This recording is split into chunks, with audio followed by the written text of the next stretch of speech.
Warga emas, uzur dan pesakit yang menerima rawatan antara pengundi terawal tiba di pusat pengundian PRN Melaka pagi ini. Kebanyakan mereka tiba seawal 7.45 pagi dan memasuki pusat pengundian sebaik dibuka bermula 8 pagi. Untuk perkembangan lanjut, kita bersama rakan setugas Zanaria Nurzin yang sudah bersedia di pusat mengundi Sekolah Kebangsaan Jeram di Masjid Tanah. Baik, silakan Zana.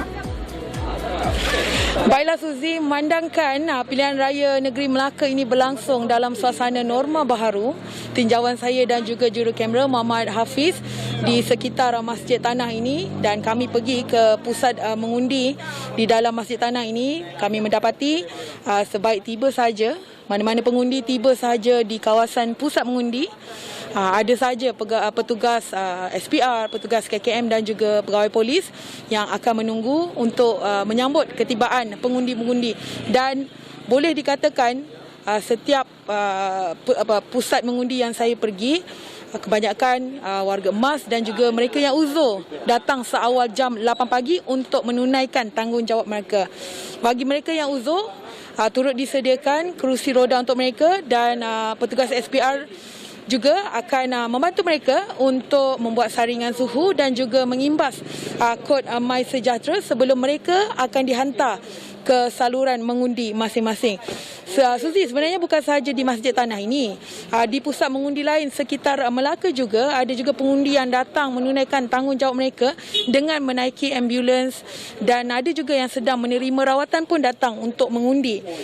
Beberapa pengundi warga emas yang saya temui sebentar tadi turut berkongsi keterujaan mereka untuk mengundi awal pagi bagi mengelakkan cuaca panas sebenarnya dan kesesakan akibat daripada pertembungan dengan pengundi-pengundi yang lain. Mereka juga menasihati pengundi lain, terutama golongan belia, agar menunaikan tanggungjawab mereka dan jangan berlengah dan menunggu sehingga saat akhir untuk mengundi. Setelah 2 jam sebenarnya saya dah pergi ke beberapa pusat mengundi di Masjid Tanah ini, saya dapat katakan perjalanan pengundian setakat ini berjalan dengan lancar, dan keadaan lalu lintas juga sebenarnya agak sesak namun masih terkawal.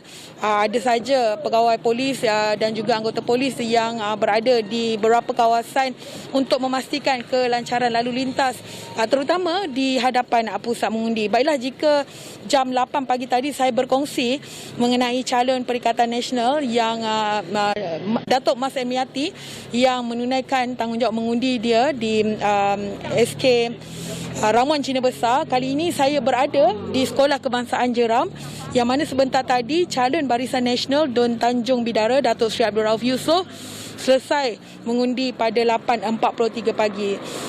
Datuk Seri Rauf setelah ditemui selepas dia mengundi, kita menemui beliau, berkata SK Jeram ini sebenarnya adalah sekolah beliau sewaktu menjadi murid tahun 1 sekitar tahun 1967, dan katanya suasana sekolah ketika masa beliau dahulu adalah sangat berbeza dengan sekarang.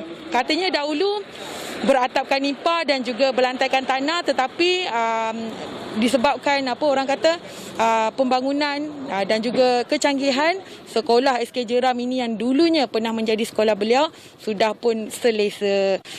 Baiklah, saya kira itu saja perkembangan yang boleh saya bawakan di SK Jeram.